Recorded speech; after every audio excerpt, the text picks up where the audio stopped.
Hello, consider this user question.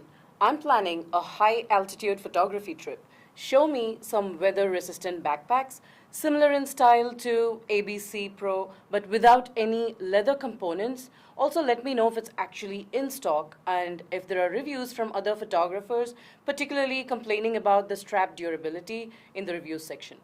This is me walking into a store trying to buy a backpack for my upcoming trip, giving them all the details that I want so that I don't have to sift through everything, every rack in the display.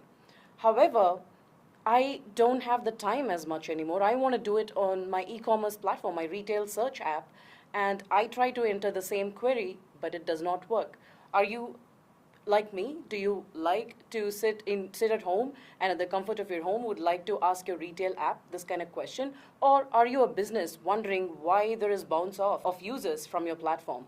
Then I'm going to tell you it's because of so many other things. People are wondering whether it's going to be accurate, the results are going to be accurate. But for now, as a business, as an application that serves your customers this kind of solution, you would like to know, apart from the main factors that impede such an experience for you as a business, there is one main thing that sits on top of other problems like complexity in implementation, scalability issues, speed issues, or even operational complexity that you end up wondering whether it'll work or not. Or as a business, you don't want to rule out the options for your users or minimize the number of responses your app gets back to your users.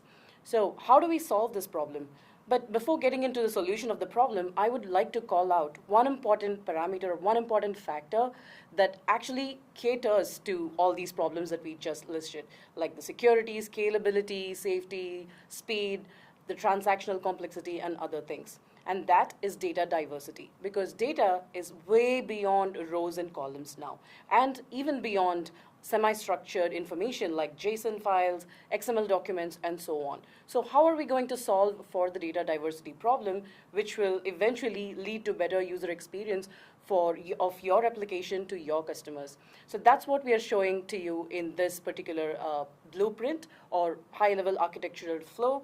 As you can see on the left-hand side, it is a representation of how we are pushing the contextual relevance of your business or your objects that you want to respond to your users with, pushing that to the data or the source side of your implementation.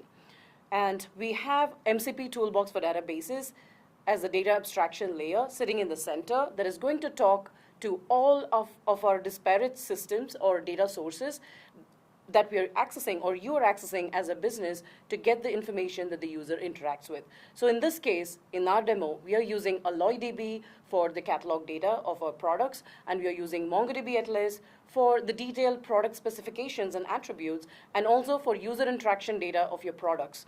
And then we have BigQuery for performing high-level advanced ETL operations, and then we have MCP Toolbox as an orchestration layer. We also have, not to forget, the unstructured data, which contains a lot of images that we are using for our demo purpose.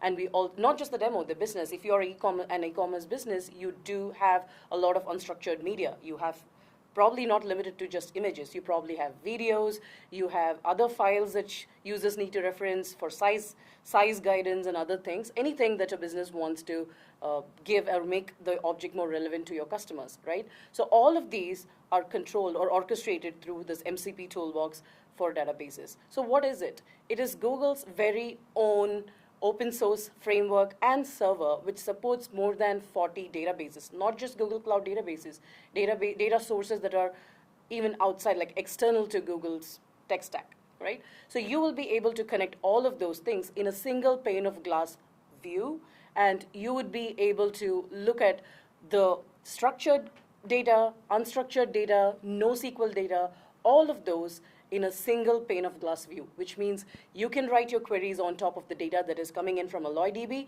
while writing some JSON payloads to filter data of your MongoDB and retrieve ETL from and analytics from BigQuery tables and the images from cloud storage all through a single API or an endpoint. That's what MCP Toolbox is. And if you're wondering, why would I want to write all these queries when I have MCP servers now, I have LLMs now, models that can write the queries for me. If you're like me, you know what I'm talking about when I say I like to write queries, when you can be deterministic about what the user is going to ask. And as a catch-all situation or a fallback situation, when there is no query that you have designed for a specific requirement of a user, which is a unique scenario, then use the query data feature. It's a query data API for conversational analytics that is available as part of all of Google Cloud databases, particularly the ones that we are using.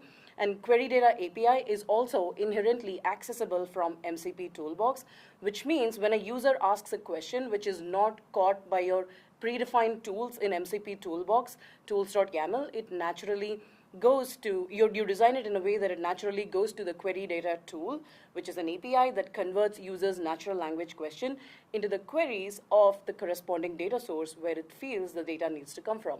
So how intelligent is that? So that's how we have re-architected or provided this blueprint for the polyglot persistence or the multi-database system that we are talking about. And we didn't just stop with that. We also built the multi-agent experience to demonstrate how a user would ask such a question that we started this with.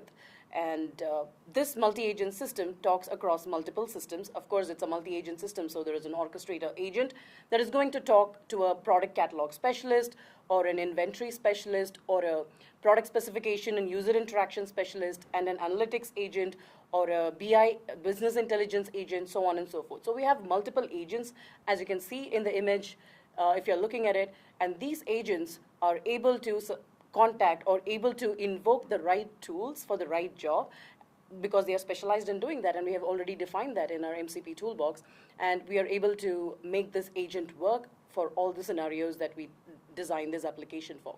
And you might need to note here that we have used ADK, which is Agent Development Kit Framework, for orchestrating our multi-agent framework. So we've included context management, long-term session management, short-term session management, memory management, and we also have security through Model Armor, so many things. And we also have two-level security established with our MCP Toolbox for databases that we already discussed.